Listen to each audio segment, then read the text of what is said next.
Bohan Zheng, how are you doing today, man?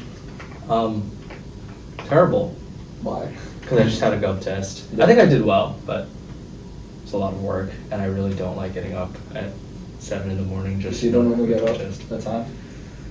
No, I do. I like getting up at early in the morning, but I don't like getting up early in the morning when I Take a know I test have to right take a away. test. Right away. I'd rather go to the gym and then do some other stuff and then take the test if I have to, because I'm a big fan of 2 p.m. tests. Oh, really? I hate 2 p.m. tests. Really? I'm tired of that time, bro. I can't Why? wait. Between 12 and 4, my energy just drops. Okay. And That's especially fair. after lunchtime, I can't concentrate. Whenever we have tests on normal school days, I did better 10 a.m., 8 a.m. I look did better at 8 a.m. to be Okay, honest. that's fair. So yeah, man, I'm really excited to have you on. There's so much Appreciate it. that I look at your Love it. life. One of the things I see that you've done the best at is that you kind of master the school system, which, it's not easy to do. And I know everyone has their own definitions of what defines a successful life. Yeah. And I think when people look at you, I think one of the things they always look at is that, okay, you've mastered the school system, you're such a smart guy, you have your life set ahead of you. Do you think that identity that's associated with you as a person, do you think that's mainly who you are as a person? Do you think there's more to your values about what defines success, things like that? I grew up in China, obviously, and education was a big part of my culture, and my parents were always well, studying really is the easiest thing, because from first grade to 12th grade, everything you learn, it's a matter of how hard you try instead of whether you're smart or not. When you gradually progress into high school, it gets different, but everything before, it's always how hard you try determines how well you do in school, and I've kind of adopted that thinking. So I really do believe that academically, how hard you try correlates to in school how well you do. But it also, I don't believe that really academics is a core of who I am. I think it's just something that, it's whatever, for example, when I study multi, I think it's fun, I'll really delve into it. But if there's something that I really am not passionate about, I won't really delve into it. I'll just be well, I'll just surface level, figure it out. If I have to, work on a test, I'll do it just for the sake of doing it, but I won't spend too much of my time doing it. And that really goes into a lot of the other things that I do in my life. Whenever I discover something that I have a lot of passion for, I'll really look into it, dig into it, spend a lot of time on it. But if it's something that, I try out and I'm well, I don't think this is for me, I'm kind of just well, I have to learn how to let go of these things. And that's a problem that I deal with a lot of times, but I've been learning to cope with it through high school and stuff. But yeah, back to your, what were you talking about again? What was the question? The question was more that, is that all there is to you? And I guess now that we've kind of answered that piece of it, you mentioned that when you're in multi, for example, you feel you enjoy it, right? Yep. I think some people, when we see people who have mastered the school system, right, per se, I think a lot of them have a common trait that just the idea of mastery brings them the most fulfillment. That the fact that I have an A+ in everything, the fact that I'm number one, there's that piece of fulfillment that people get from that. Would you say it's more of a fulfillment of mastering the status you get from that, or is it more that there's a few topic areas that you just delve into that it's that you put more of your time and attention to things, maybe multi, maybe these other activities that you can go more into, that when you discover them you're yeah, this is it, you want to go all in and just do that? Well, growing up, a lot of people kind of described me as a jack of all trades, kind of master of none. And to be fair, I'm very, not jealous, but I really look up to people who have one or two individual things that they're incredibly, incredibly good at. And I feel that's something that's really worthy and needs to be appreciated more. Because, again, this kind of goes back to my culture, but in order to succeed in China, you have to be good at a lot of different things. Our standardized test in the end is a test where your grades for all the classes together are summed up instead of a specific major, for example, you're trying to go into. So in the end, you have to be at all things. But I really do think that it's better to really enjoy one specific thing and like delve into it. For example, for me, I never found out that I liked like math until like last year when I took linear. And this summer I went to an EXP lab and I did a lot of like math and biostatistics, and I realized like its different applications outside of just like solving quadratics, for example. And so I've begun looking into it, and that kind of applies to like what I do outside of school as well, like sports and stuff. Okay. But I guess in the end, in order to like, I really don't think I mastered the school system, but I think by what you mean by mastered, I think a really important thing is to like really embrace the school itself and like be passionate about what you're doing instead of being like, well, I'm doing this to get a good grade, and I get a good grade, and I go to college. Yeah, no, I feel what you mean. Like, I think the thing that you mentioned, the mastery of one or two things versus this jack of like, sorry, what's the phrase you said? Jack of all trades. Jack of all trades. I find that very interesting because I too, when you see people that have like, you can tell that they've sacrificed so much to just achieve one thing. It's kind of like exciting, but you also know they do it because they love it. Because it's impossible to achieve that kind of mastery in one thing unless it's something you love. And I think we all are very, very unique. And that's something I really believe in. It comes down to our genetic makeup. No one has the same genetic makeup as you. And on top of that, you are raised by unique parents and you're raised in a unique culture. And just from when you're born, like when you're 2, 3 years old, you have these kind of primal instincts that separate you from people around you. Like if you look at the masters of history, like Leonardo da Vinci, when he was growing up, you know, he would, you know, he didn't have access to like arts and stuff like that, but he would steal papers from his father's like office space, and he would go in the woods and just draw, right? It's like that primal instinct that kind of shows you that yes, this is something that I want to go out to pursue. I think even with like Michael Faraday, when he was growing up and he was just like, he was kind of poor growing up, but when he went to the library, for some reason the electricity like, excited him because it connected him to God in some way, right? The figuring out like how the world works. And I think everyone kind of has those primal instincts that guide them in a very unique way. And like for me, like I didn't know this before, but I think a few months ago I realized that when I was growing up, I was obsessed with like making videos. There was something so fulfilling about it.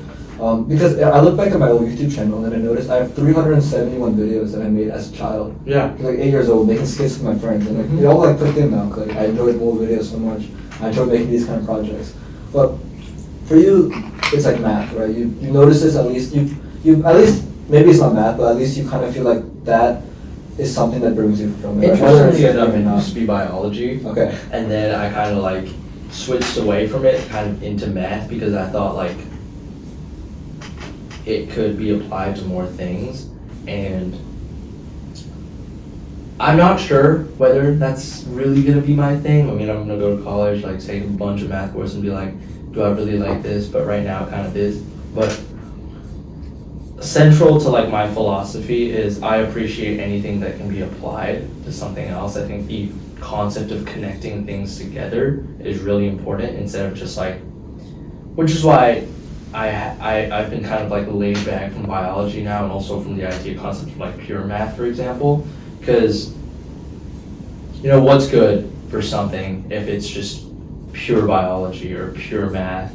Well, at least in my ideology, I think it's more important to learn something in a skill and apply it to the real world that really brings out like what you learn. And that's also been a love of mine, like really serving community and doing all of that. I think it's really important just to be able to connect all of these things that you learn together into one thing, and that's what kind of creates like a unique you instead of like, you know what I mean? Yeah, and you know, it doesn't even have to be math as a thing, right? Right. The fact is that I think people who typically go into math, their mind typically works in more like a computational right? Yeah. Maybe you've seen that growing up, that maybe you see everything in systems, you see everything in this way, which is why when you see math, it's so fulfilling. But I think another key piece you touch on is that you don't just doing math for this. You don't just enjoy doing math for the sake of doing math. Yeah. You like doing it, but seeing it make some kind of impact, right? Like applying it somewhere. But I guess what are the different ways you've kind of envisioned? Like, what are some ways you can apply math? Like, what different areas of life? What are those things coming inside you? A lot of people who follow the applied math track combine it with computer science to go into like, you know, what they mean by big tech in Silicon Valley. A lot of math plus computational scientists put together. You can go into like economics to study like how to make a company profit. You can go into actual computer science and study like the backbone of like how all of these developments work. And math plus biology is something that I'm actually pretty interested in because there's so many things that you can model in biology that you can't do with only biological skills in addition to math. Because, for example, this summer I went to Yale and I did a biostatistics project, which was pretty hard math and also biology that kind of modeled like breast cancer in Hispanic populations. And it was something that nobody had ever done before, but it's a package that really calculates and highlights the gene variants that cause breast cancer in Hispanic populations that are different from white populations, which kind of like brings out the accessibility equity issue of public health, which kind of gets elevated to the point where you're giving back to your community. And if pharmaceutical companies kind of adapt this research and develop medicine that really curates towards Hispanic population needs instead of like only white population needs, then we might be at like we might see a future in public health where really no populations are really discriminated against. There's also applied mathematics plus finance, which takes you into like the whole world of like hedge funds and investment banking, which is something I'm actually really interested in because there's a lot of interesting math that I've been looking into that really is needed to support the world finance economic system in its equilibrium at times. And also there's all sorts of sciences really that can be connected with applied math to do a lot of different things to the world that you wouldn't be able to do with the science itself. Yeah, I see what you mean. I know one more thing you mentioned. I think you mentioned this at lunch one day, so I just remembered it. It was that you're okay to like work like really, really hard for a period of time and then like maybe it's 10, 20 years, whatever. Would you say that if you were to do that, okay, let's grind for like a couple decades and then make the money and chill? A couple decades is a stretch. Maybe I'll do it for like 10 years or like. Would you say that even like after you finish that 10-year period, like it seems that you enjoy math, right? But is it something that you'll do for 10 years and then drop? Or do you think you'll somehow stay connected with it? And if not, like, what do you envision as a life, like post work for the sake of work, but just, let's say you have the monetary freedom to do what you want, how would you like spend that day? Would you still like stay connected with these kind of topics as well? Or? Well, I think the conversation that we had over lunch the other day focused on like the context of like going into quant and hedge funds and investment banking, plus applied math, plus finance, where you go into like a lot of computational stuff that is involved in these companies. But conceptually, something really interesting that I've heard, not conceptually, something really interesting that I've heard from like a lot of friends and peers and people I know who work in these companies as like analysts. It's hard to start off. Like you make money, but it's hard. Like if the company wants you somewhere at a certain time, you have to go there. You're working like 14-hour shifts a day. Yeah. Yep. And then on the weekends, like when the company needs you to like hop on a call with some other like something you're supporting in a project, like you have to be there. So it's really like 24/7 work, but like you have to like really grind it out and like want to do it. But the rewards are also like plenty because you get experiences that you've never had before, and I personally am a big advocate of like empiricism and learning by experience and what like these experiences bring you. But also to that matter, like where was that? Finance. So I think it's fine, grinding for the first 10 years of your life, 15 years of your life, because you have nothing to lose. I mean, you're just a 20-year-old, like you just got into society, like try a lot of new things. You don't have any commitments to like anyone besides like your parents, for example, but you have all this opportunity ahead of you. Like try new things, really like grind it out, because it's like, you know what I mean? I mean, I think a lot of people have conflicting views about it as well, right? Because the big question is that like you describe it as a physically demanding thing, and for some people that could be a lot of fun. And I think some kind of challenge like that can be a lot of fun, right? And I feel like if you're doing it and you're enjoying it and like your mental health is good and everything, sure, like it could be cool. But a lot of people are like, okay, you're spending like 80 hours a week in a job you hate. Yeah. Your youth is like important. Your youth could be a time. Like I think you mentioned the piece that you spend your 20s to try anything and find out you want. I agree with that piece. Like that's what the goal is, and like, sure, go ahead and do that, because that's the time you should like use and your like your creativity. I agree. But some people might see a job as like the opposite of that. They might see it as like, instead of going out and trying things that you genuinely want to do, you're doing it just for the sake of the money, right? So I think there's this big debate, and I think I've also been confused about how do I want to approach that. Yeah. Do I want to really just work a job I hate, or do I really want to try very, very hard to be successful in a job that I necessarily love, but it's harder to find success in that? Like, for example, starting a podcast, right? Mm-hmm. To what degree is money important? To what degree is fulfillment important? So where do you see yourself play out in this debate? I hate to admit things like this, but in the end, money is important. Like, people always like, well, it's fun, you need to like find your passions. Like, dude, I love rowing, I love lifting. Like, right now I just got into track. Like, it's fun, I'm pretty good at it. But like, I can't always, I can't like, I can find ways to, but just doing things that bring me happiness, like playing the guitar or like rowing or lifting or doing all this, in the end, unless I'm super good at what I do, I'm not gonna really make bank off of that. And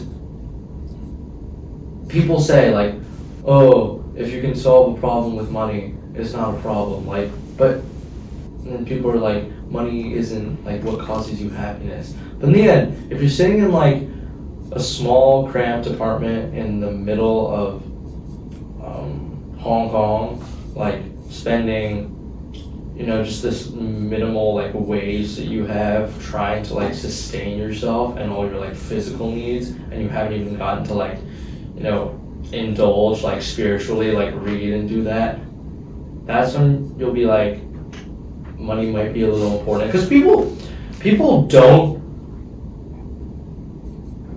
don't realize how important things are until they lose what they have. And a lot of like the proponents of money is not the root of happiness, whatever. They're already rich and they have like the position to say that. But if you just graduated from college and like, well, I'm sure I personally don't want my parents to support me through that process unless I really, really need it, because I think they've supported me so much through my 18 years of life, and I just feel really bad about just like asking them for more if I won't be able to sustain myself. But I want to be able to find ways to sustain how I live.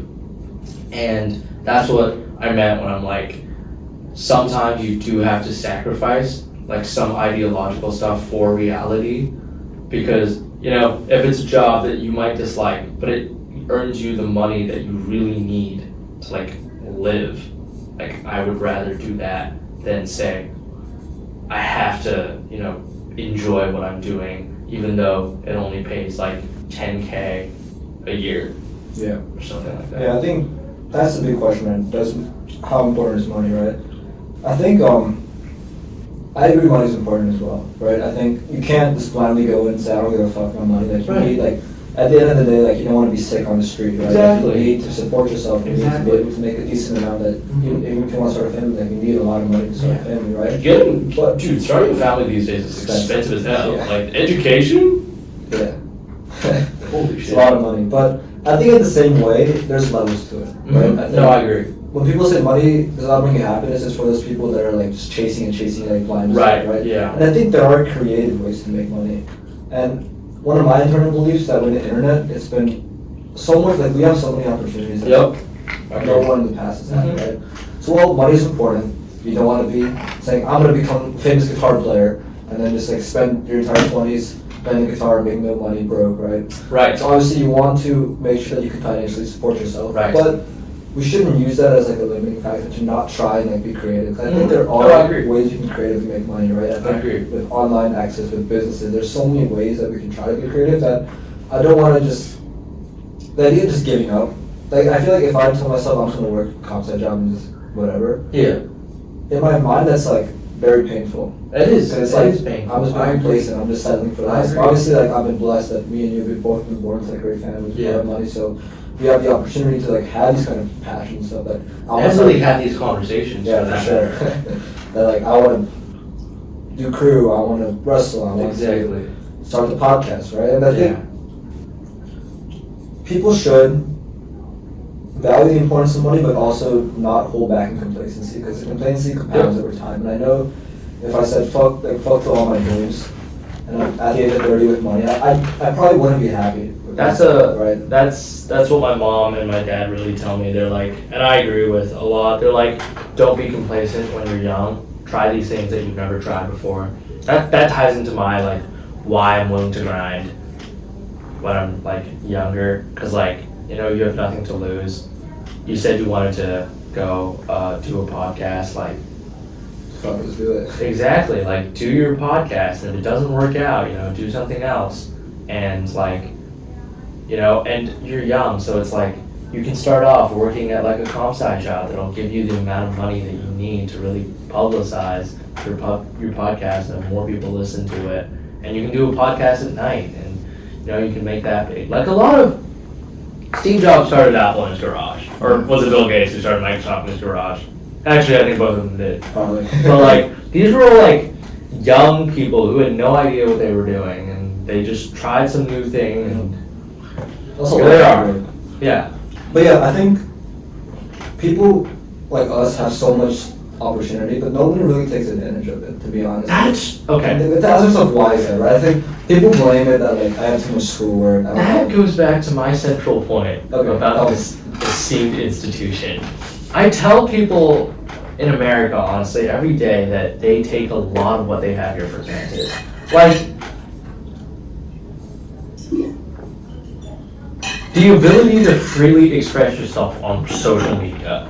That's something that, to be frank, we don't really have where I come from. And also, the ability to really just go on Google and search up something and be like, you know, what caused the Chinese Cultural Revolution, for example. Like, there are things that you just can't find where I come from in my culture, things that are just taboo that you can't say, that you can say freely here. And it goes back to my old point, like, you don't realize how much you don't have until you don't have it, and what, like, you lose. And you feel that, because these are some big, like, changes in societal features that won't be changed in, like, short periods of time, but people, I think, especially here at Peddie, need to really appreciate all the resources that are being offered to them by not only their parents, but also the school.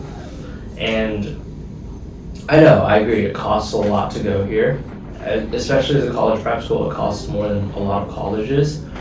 But for everyone here, like, it's important to like immerse yourself in everything that the school offers, instead of just, you know, sitting there every day and methodically working through what you need to work through and be like, well, let's call it a day, and then just kind of goof off. But at the same time, like, okay, we come from a very like top 1% of society. Yep, I agree. But at the same time, not everyone is from here. But I think no matter where you are, like, this should be like an opener to other people, that even people at the top are not taking advantage of what we have. Like, I think no matter where you are, You need top to 1%, top 10%, top 20%, use what you got. You have have to nothing, use that. take advantage of what you have. Like, so many. Who was that example you just gave? Like Faraday or whoever? Yeah, Michael Faraday. Yeah. Leonardo da Vinci. Da Vinci, or Faraday for that matter. He was broke as hell, and then he took advantage of things that he had to ask for, and he had to take these opportunities. What he did was, okay, he read those books, right? But how he actually grew as a scientist, he emailed like he reached out. He reached out to thousands and thousands of professors asking to like be their assistant. Exactly. And he finally landed one, and he became his assistant, and then he learned everything he could from him, and then eventually that person who he was working for ended up realizing he's getting very smart and tried to stop him, but eventually he went out, he released his shit. Yep. You can make it out from anywhere, but I think the question is, why don't people take advantage of what they have, right? I think we tend to label that as like, oh, we're overworked, and then I worked all week, I don't have time on Sunday to do what I love, right? I think, but I don't feel like those are the only factors. You know, I feel like there are a lot of limiting beliefs people have, a lot of that, whether it's societal, like socialization, telling you this is the way you live, but also just the fact that we waste so much time. We do. For a lot of time. We do. Do you see that play on your own life at all, or anyone else's life? A habit that I've had ever since my mom told me to a long time ago was I would check my phone time from time to time and see how much screen time I've used. In the end, I think social media plays way too much of a role in our lives, and even according to my parents, like it's taken away like so much actual content that could be in our lives. Like, let's be frank, it is fun scrolling through like TikTok and Instagram, looking through videos and stuff, but in the end, like, what does it bring you? I don't think it brings you anything. Like, it, I guess some people could be like, it brings you inspiration, but not really though. but there's just like little 10-second snips of just whatever that you're like, oh haha, and then you scroll to the next thing and you literally forget what you just watched. So I think it's important to like get our minds off of this model where we're like looking at this, forgetting, looking at this, forgetting, and really do something that's important. Like, it takes 28 days to build a habit.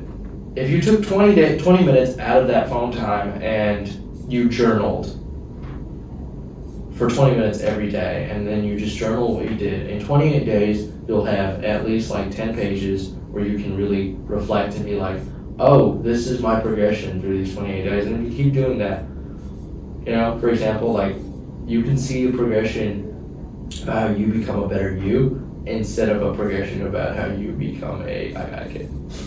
So. Yeah, no, 100%. I mean, I heard this stat recently that if you use your phone for 4 hours a day, at the end, that ends up being 13 years of your life.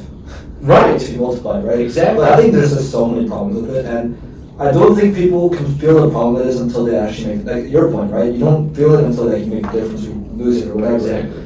For me, my phone time was always like the same as everyone, like 4 hours, 5 hours, whatever. But over the summer, I made like a huge shift. Like, it wasn't an easy shift, but I basically got down to 20 minutes, which is like I deleted all social media. Detox. And you know, it changed a lot because people don't associate 4 hours of screen time with 4 hours of actual time. They kind of think, oh, I just use it when I'm a few minutes here and there. Bro, it feels like it feels like you have 4 more hours in the day. You know, like it's insane that I take all these hard classes, I wrestle, I work on projects, and I still get like 10 hours of sleep every night. Like, there's so much time. Mm-hmm. Like, people will complain about like how they don't have enough time, like all this and that, but really just all those hours you spend on your phone, like, it opens up so much more time. And you know, I like the point you brought up is that if you just took 20 minutes of the phone time and journaled every day, you develop a new habit and you see like actual change in your life over time. And whether it be journaling or it be anything else, right? I mean, those hours compound. Like, if I count up all the hours I spent in my childhood playing video games, I played a lot of video games as a child. If I spent all those hours instead just pursuing some activity I enjoyed, like a sport, like a project like this, bro, I would have been like world class at it. Like, the amount of hours I played, the amount of hours I put into it, right? Like, take what, we want to put 10,000 hours into a skill to master it? Bro, put all the time you put on your phone into that one skill that you already do for the sake of enjoyment, right? Yep. Holy shit, and then you start to realize that you're actually really good at that skill. You Yep. know? I agree. So, I think the journaling piece you can talk about. Do you do that as well? I do. Consistently? I do. Sorry, You go ahead. I think that's a very cool thing that we can do because I feel like it just gives you so much more awareness of who you are. Yeah. I made this video like over the weekend about this concept of like ritualized solitude. Meditation. Kind of, but that's an example of it. I think this idea that, see, I think some people have this problem, it's a rare problem, but some people have a problem where they're obsessed with being around other people. Being what? Being around other people. If I look back at like past years of my life, I can just see periods of time where I probably spent less than 20 minutes a day by myself, which is kind of insane to think about. But put me in fall term my junior year, it's DMX I'm in the girl, study hall I'm in the library. It's like I'm always around other people, and as soon as study hall's over, I'm like go to bed or whatever. I'm never by myself, right? But the thing is, when you're around other people, you don't act in an authentic way because you're acting in a way to elicit some kind of response in them, right? Because I won't act the same way around you as I would like my history teacher or my other friend. Yep. Like, you act in different ways. And it's high school, so that's magnified. But spending time by yourself, you're forced to look at your own thoughts. Yup. I used to hate that feeling, but I think you can incorporate periods in the day where you just force yourself to be by yourself and associate some activity with it to help you with that, right? Yeah. Whether it's I choose to journal for an hour in the evening. Like, over time, you just understand your thoughts so much better, and you kind of understand what you actually want out of life, right?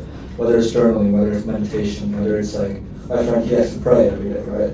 But yeah, when you say with journaling, so when did you start journaling? Was it recently or like how long have you been doing it for? About a year and a half ago. So do you see like a similar progression with like your awareness of your thoughts and things like that? I think on the surface level, I've gotten better at writing. It's really good. But I found writing Common App and like essays pretty easy because I can look back through my journal and be like, hey, this happened then. If I magnified it just a little bit, it really connects to a lot of these things that happened in my life. For example, I got my idea of writing about my back in my Common App from my journal and from the entries that I did. I forget when. But journaling, I think, brings a lot of like peace to your life. I've also, with Yang and Tony, Misha and Marvin, we started in our dorm, like, sometimes we meditate, like on Headspace before we go to sleep. So like deep breaths, try and clear away whatever you did today during the day and just let go of that. Because tomorrow's just a brand new day. And also sometimes we like stretch. Because like stretching is just meditating, but like it's for your body. And it really reach like a peace and your heart rate like slows down. And at Peddie it feels like you're doing the same thing over and over again every single day. But after you do these activities of meditation and like what did you call it?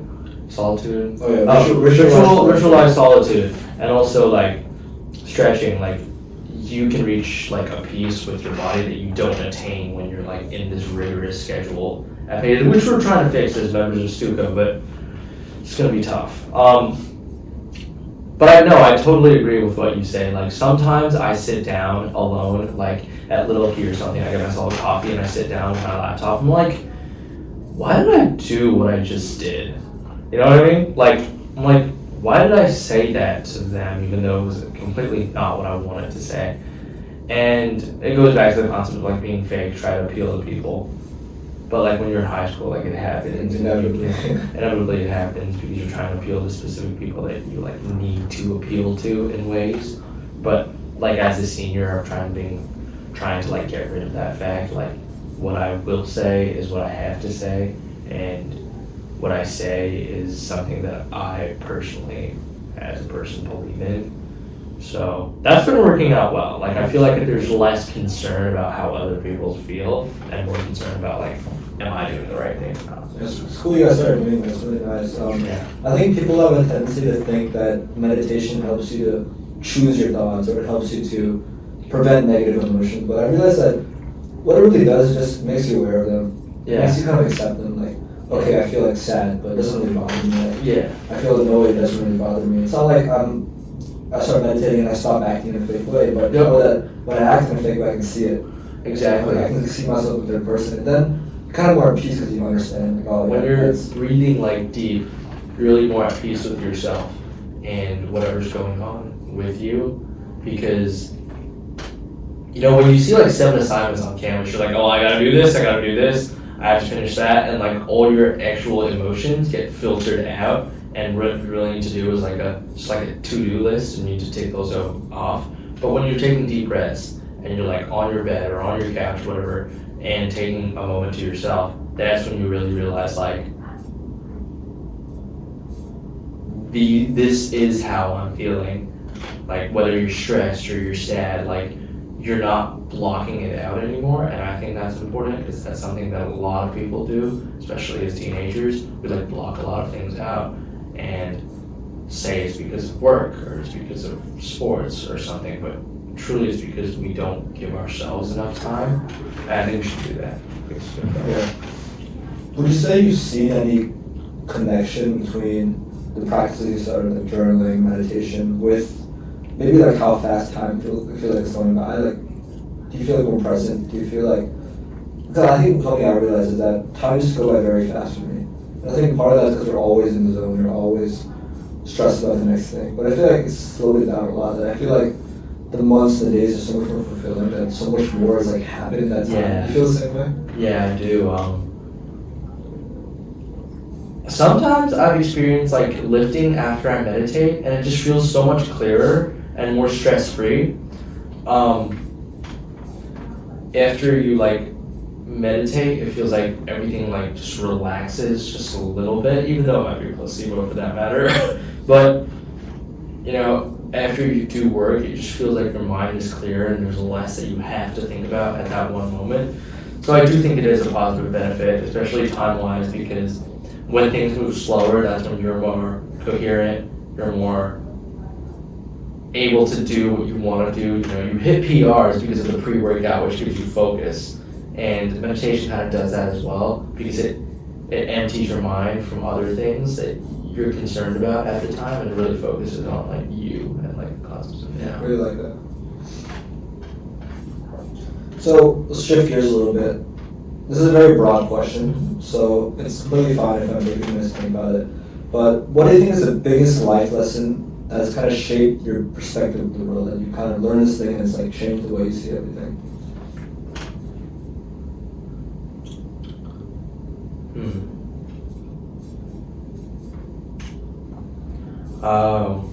I think,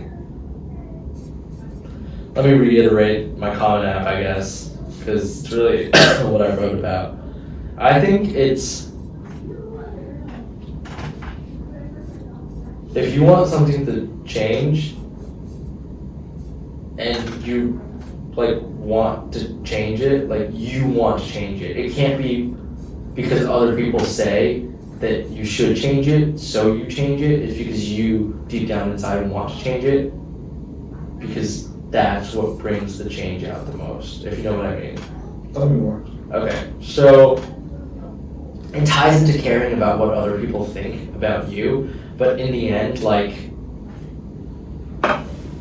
first of all, if you're different, you have to accept the fact that you're different and stop caring about why other people are like, why do you act like this? I mean, for good cause, if you're being weird, like, you should stop being weird. But if it's like something about you, and people are like, oh, you should something, you need to first of all accept the fact that you're you and stop trying to change you into something what other people are like, well, you should be like this instead of like this.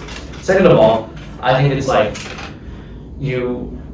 when you really want to change something, it can't be because of what other people think. It's because of what you want. Like, if other people are like, well, you need to, for example, stand up straight, and you're like, well, I'll just try because they want me to stand up straight and I'll look good in their eyes. Like, you're not gonna achieve that goal as well as when you're like, you realizing that this is a real problem that you need to fix, and you actually have the urge to fix it. So, But how do you do that? What do you mean? How do you overcome this desire to do what people want you to do? This always constantly worrying about what other people think. Like, how do you overcome it? In the end, you don't, but you have to be self-conscious of every time you do something because of what you want or what other people want. And when you realize you're doing it because of what other people want, I tend to take a step back and I'm like, I need to fix this mindset. This is not about what other people want. It's me that I'm trying to change, or something that I'm trying to change.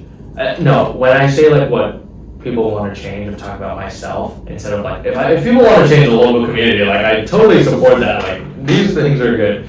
But if people are like, you know, you should stop being bandwagon, or you should stop being fake, or you should stop being mean to like specific people, and you're doing it for the sake of doing it to please them, it's just not the right intent, and also won't achieve the right goal. But if you're like, you know, you should stop being mean to this kid, and their values really don't align with yours, and this is a good example. I think it's a little hard to understand it without like a concrete example, because like it's very broad, you know. But I can talk about my common essay. I'm down for it. Okay, so I've always had a scapular issue, and people have always thought it was scoliosis. And growing up, everybody was like, you should stand up straight. That's the title of my common app. You should stand up straight. You need to stand up straight. You look like you're tired all the time. You look fucking stupid, etc., etc. And I got really pissed because of that. Like, every night I would do like stand up on the wall, scapular like push-ups, and people would not call me names, people would call me out for it, and I'd be like, this isn't something I can change. And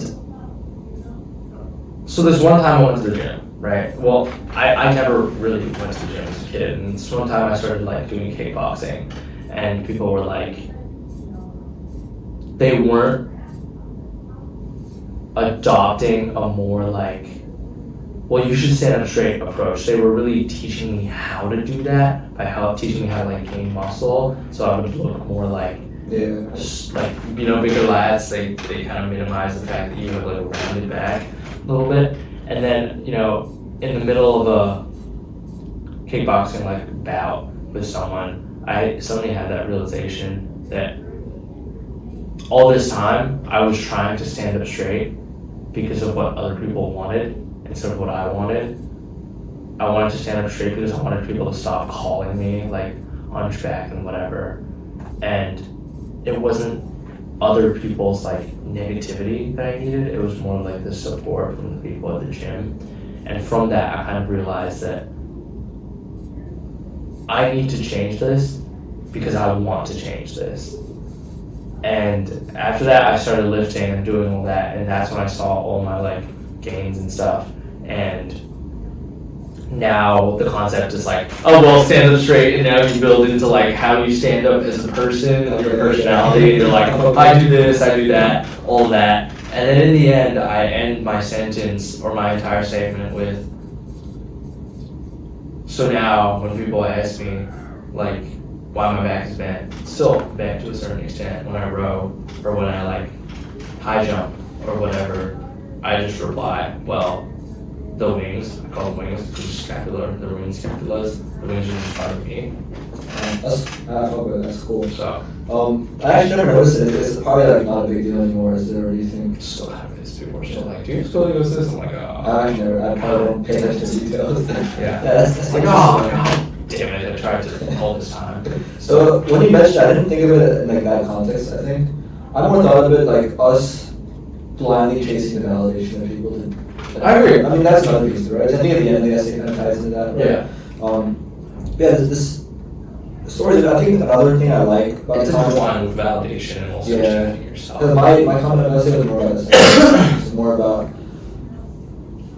I was pretty much saying like living life for others instead of yourself, like chasing their validation instead of listening to yourself and your own desires. I agree. But I think another piece of the essay that is less known that I really like is that praise works better than criticism. Yep. Right? And I think there's this book by Dale Carnegie that I love, which talks about like how to like navigate social interactions a lot better. And just the key thing he comes coming back to is that criticism does not change anything in anyone. Exactly. You tell someone you suck. It's just going to make them more like partisan or make them more like believe their feelings more, because you're not making them want to actually change anything. You're just making them like hate who they are. Yep. But the praise, like praising their good things instead of criticizing their bad things, minimize bad things and helps those good things come about. I agree with that, but I think at a certain point, criticism is also like important. There's this Chinese saying that says, let me just translate it. Hold on.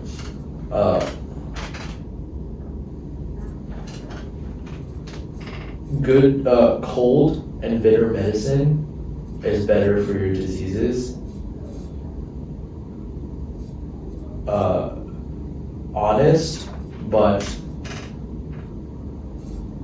Honest words that kind of like attack your ears are better for your life. Basically what that says, it's a Chinese concept. Can you repeat the quote now? So cold and bitter medicine are better at curing diseases, while honest words that might attack your ears and hurt you are better for you when you live your life.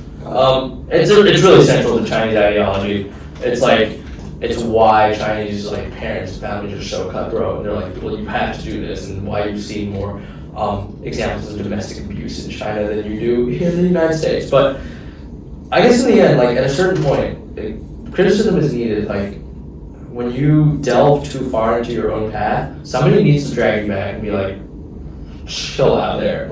You know what I mean? And the best way to do that isn't to keep boosting someone's ego. It's to really like tie them back. Yeah. I mean, I agree with that you need some form of guidance. Yes. But the question is like who you take criticism from. Right? Oh yeah, that from family. You shouldn't like blindly take criticism. Right? You shouldn't blindly take criticism from like peers, especially in high school, because who are they to tell you that? The best framework I use is that do I respect this person? Yeah. And what I want to be, what I want to dislike. The answer is yes, and maybe the criticism. It's some random person, like, it's probably not right. But I think what this idea of praise over criticism is more of like a leadership perspective thing that like, if you have like a team of people and it's better to praise them and guide them in that direction, or like your family members, like for example, it's better for me to, instead of like me going to my mom and telling her to stop eating so much sugar, it's better for me to praise like, look mom, you go to the gym so much, you're so athletic, if you just stop eating sugar, then you're even more like, like that kind of thing, right? It's not that, I think criticism is necessary, but I think in this perspective can be useful, like in certain ways where you want to actually make change in something. Yeah. Right. That I think from your perspective, it's better than praising. But change has to be from the person itself to be a good change. Like change can't be, I'm changing because somebody told me to. So somebody needs, like, when morbidly obese people go to the gym, they won't see the gains if they're doing it because somebody else told them to do it. They have to go to the gym and be like, well, I need to change. And that's like having awareness and like being good to yourself. Have you heard of the Oleochrom placebo experiments? No. So, well, I might have, but I'll tell a story. We'll come back to it if you have. They ran a study on ladies who were working at a hotel. Yeah. Who push carts around and things like that, and they were a little bit like overweight, a little fat. They were older people, right? That underprivileged, things like that. They were working in this hotel, pushing carts all day, right? And they separated the group by saying the group A, group B, control group, whatever. They told half the ladies that actually when you're pushing cars all day, you're moving around the line, you're actually burning like 800 calories a day. You should actually be very fit. And as soon as I told it to them, they're like, oh wow, that is true. Those ladies will start losing weight, while the others stay the same way, which is insane. Which can tell you that, sure, placebo might play a huge role in that now, but it's also not only placebo, but it's also the fact that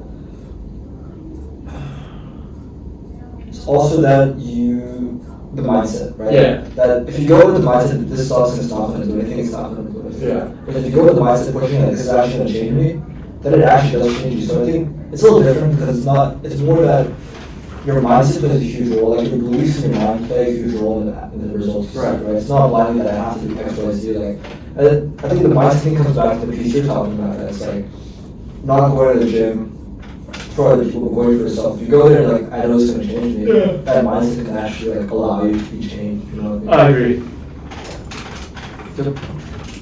Cool. So, I think at the beginning, okay, so you mentioned that there's certain things you really enjoy doing, right? So, multi, crew, guitar. I know you also have insane hops. Which, so, is that all genetic, or like what is that kind of unlock that you have this ability? Jumping? Yeah.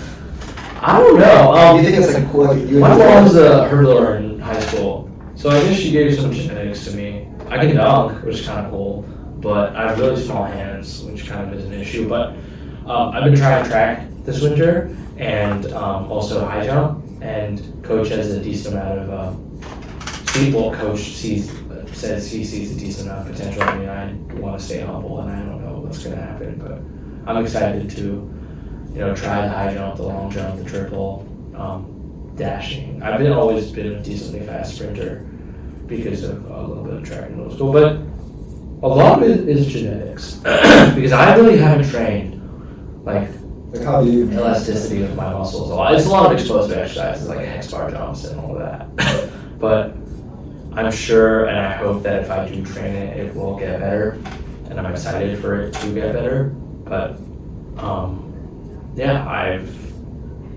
I'm very grateful for the fact that I haven't really trained that much, and I do have that little bit of like bounciness that probably is genetic. So this school year, when you were starting to track, did you ever have any like debates yourself? I should have basketball or track. Was it ever a thing where you had tracks? I really wanted to try track because honestly, a lot of my friends were telling me to, and also because it was something that I had nothing to lose in. And it's never too late to start track. Because I actually tried track like at the start of the spring before I went back to crew last year, and I was like, the reason I did that was because I wanted to see like I kind of missed my team, after coming back in the winter, I was like, well, I don't really want to play basketball a lot, so why not just try this new thing that hopefully I'll be pretty good at, because I'm like decently athletic. It's one of these things. It's gonna be fun too, good culture. It is fun. It's a nice team, and also it gives you a lot of free time to like work on what you need to work on after. Sure. And there's a lot of individual attention, which I do enjoy. How do you feel like your workload was this fall? Like, do you have a lot of time to yourself, or you're always like, I don't want to go back? Crew was a big time factor because it takes up a lot of time in your everyday life, and also races over the weekend. I mean, I also had a lot of work with the college application, so I kind of secluded myself and stayed to myself. But I think in the winter and in the spring that'll kind of clear up. But in the fall, it was pretty hard, especially on the days where you had to submit your college apps. I was like, I felt like I was like doing repetitive things every day, which was honestly the entire fall. But I Well, hopefully this meditation really help that, right? yeah. Interesting, and then now I'm sure it's kind of cooled down now. Most of the apps are in, already cooled down. Yep. But and a lot more free time to track. Do you have any goals you have set for yourself? Like, how you want to spend that time? Like, do you want to like be more social with people, or do you want to maybe do something else? What do you really think for yourself? I think a lot of keeping some of that time to myself and some other time to just work on like what I need to work on. Because like free time is always nice because it's like a cushion, but my goal is to, you know, after I finish my college apps and my submissions, to really delve into something that I've been meaning to try for a long time. I don't really know what that is yet, but I think I'll start thinking about that now that you've inspired me to delve into something that I've been interested in but haven't started. Also, What is it? What is it? I have no idea right now, but I also really want to read a lot. Okay. Because I miss the feeling of reading, and ever since I came to Peddie, junior year, I think actually start of junior year, I just kind of like laid back on reading a little bit because it takes time, and it's a form of like enjoyment that kind of clashes with a lot of the things you have to do here because of the time issues. Where I think I'll start going back to reading and reading a lot of books, and also sports, athletics, and also just like learning stuff on the guitar, maybe trying a new instrument for that matter. But I want to focus on the present, get what I need to get done, and then start planning on what I'm going to be doing. What do you enjoy reading in general? Novels, books. Like what type of books? What's your favorite book? Hard. I like reading. I don't really have a favorite book. I like reading like new books. Okay. You know what I mean? Like books I see on the New York Times bestseller list. Like Like stuff? fiction. Dystopian is always fun. Like books. There's this Japanese guy. What's his name? Murakami. He writes a lot of like, not horror, but like low-key horror, thriller kind of things, mystery kind of things. That's really fun to read. And also I like just reading about like ideas and like cultures and like religion and how they like seep into people's works. So like, I used to be a big Dan Brown fan, but he hasn't written a book in a long time. Dan Brown. Okay. He writes a lot of like history-based mystery thriller books. Interesting. I also love there's a trilogy about religion that's really interesting. It's in Chinese, but it really teaches you the foundations behind religion and how they differ. But I've actually been really curious and want to read like the third book, which I haven't read. Yeah, that's cool. So it's kind of like a very diverse thing. I mean, whatever I feel like reading, I'll read. It's cool. So Yeah. it's also space for myself, which is really nice. Yeah, and time to spend that for kind of relax your mind. Take a break. So one thing I was also curious about, like you and your life growing up in China, Oh. was the value of family, right? Because I spent a lot of time like reading and watching podcasts and learning about like how the big problem that the West is kind of going through with the decline of family.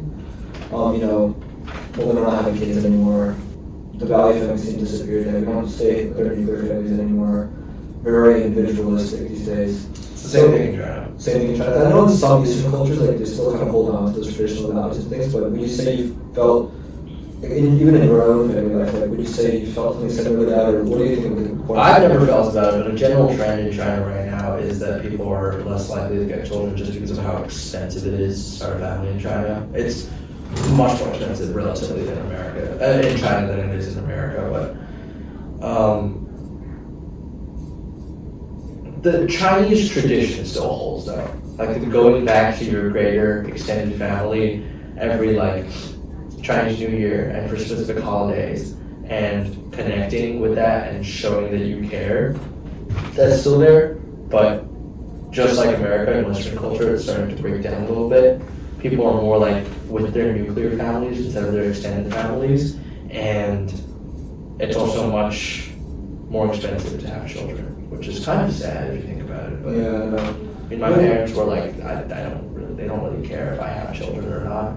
But I'm sure I don't know. I think when it comes to it, I'll just Yeah, kind of worry about it. yeah, because the world is changing perpetually. Yeah, I mean, I know you have this plan to like work really hard in the first 10 years, 5 years or so, right?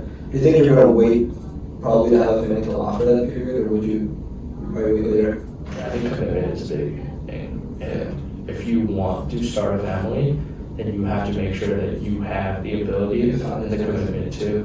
Because if you have a child and you're broke as hell, you're doing not only a bad deed for yourself, but also a bad deed to the child. And the child doesn't deserve that, I think. I always think that if you can offer... What does broke as hell mean? What? Like, I think if you're not able to support a child, don't have a child. Yeah. Is a central concept. Broke is a relative term. Yeah. But yeah, that was a big generalization that I shouldn't have made. But when you're not able to support a child or give the best that not the best they can have, but something that won't deter their development, you should have a child if you're up to it. But if you do have something that could deter their development, like if they don't have access to education, Yeah, for sure. or because they don't, like, I don't think You don't want to send them. Exactly. Yeah. Like you want to start them at least on the same line as a lot of these other children. Yeah. So it's all about commitment. Do you think, like, in a hypothetical scenario, you didn't have a family, right? Like, you know, first of all, like, if you were to have a family, probably afterwards, right? But in a hypothetical scenario where you didn't have a family, do you think you'd still, like, be happy and fulfilled, like, with the way you live your life? Or? I don't know. I think I'm definitely the type of guy who wants to have a family just because of the factor of dependence and having someone to talk to. So I don't think I would. I think in the end, like, I would want a family, and I don't think being alone really gives me that much happiness in the end, even though like all the meditation stuff. That's different, Yeah, but in the end, like a long period of solitude, I don't think that's my thing. Yeah. Shit, I was thinking, like, I want to have a family early, bro. Like, I'm like 20s-ish, I want to, I've always wanted to have a big family. Yeah. A lot of kids, like, I got to visualize, like, living in the countryside, big house. Obviously, Very American. Very American ideal. it is, but I really enjoy that. But do you think you probably stay in the US or everything makes sense? Yeah. So you follow this area, Northeast area? I don't know. Well, I'm applying to do, so Yeah. that'll bring me more south, but I'm interested to see where it'll take me, because it's all about where life takes you, and whatever happens, you have to adapt to it. How do you make good decisions? Very broad, but then we can see where that goes, you know, decision making. There's always a concept of responsibility. There are people that you owe specific things to that you need to have their, like, not only views, but their things in mind. When you make a good decision, you have to be like, I personally love stepping on other people's shoes and be like, what would my mom say? Or what would my dad think if I did something? And then also good decisions, like, I really don't think there's a good or bad decision that you can make, especially this young in your life. Like doing drugs right now is a bad decision, but like, all things considered, when you want to like do something or do something else, I always adopt the idea of if you can, why not do both? Like, try everything out, and if you decide between like two things that don't either harm you to a certain extent, I think it's good to try both things out and see how they go. And What if, like, someone doesn't have the ability, what if it's like a big decision? Like, I mean, I feel like if someone's trying to make a decision, it's usually like there's different forces driving in different directions. Someone's saying this, someone's saying that. Like, I would have a conversation with my parents, and I would trust what we eventually decide. Because I think, in the end, even though kids in their like puberty age, adolescent age, they're like, oh, I don't believe in what my parents say. It's like, I think they do have the experience, and 45 years of experience or 50 years of experience, that's a lot.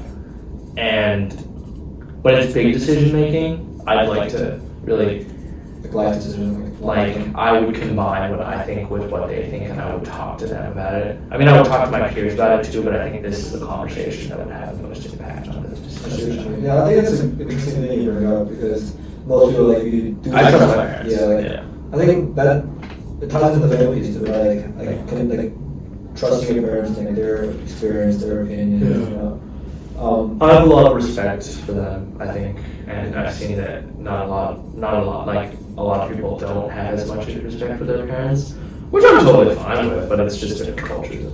Yeah, I mean, even if you're mad at your parents or something, I feel like at the end of the day, like They are your parents. they're your parents, like you have to love them anyway. Like, it's obviously I can't speak for everyone's situation and all that, but I think we should all make an effort To really, yeah, like, they care about you a lot, especially coming here after China, like, being like thousands of miles away from my parents, like, they care about you, and when they don't know what's happening, they get worried.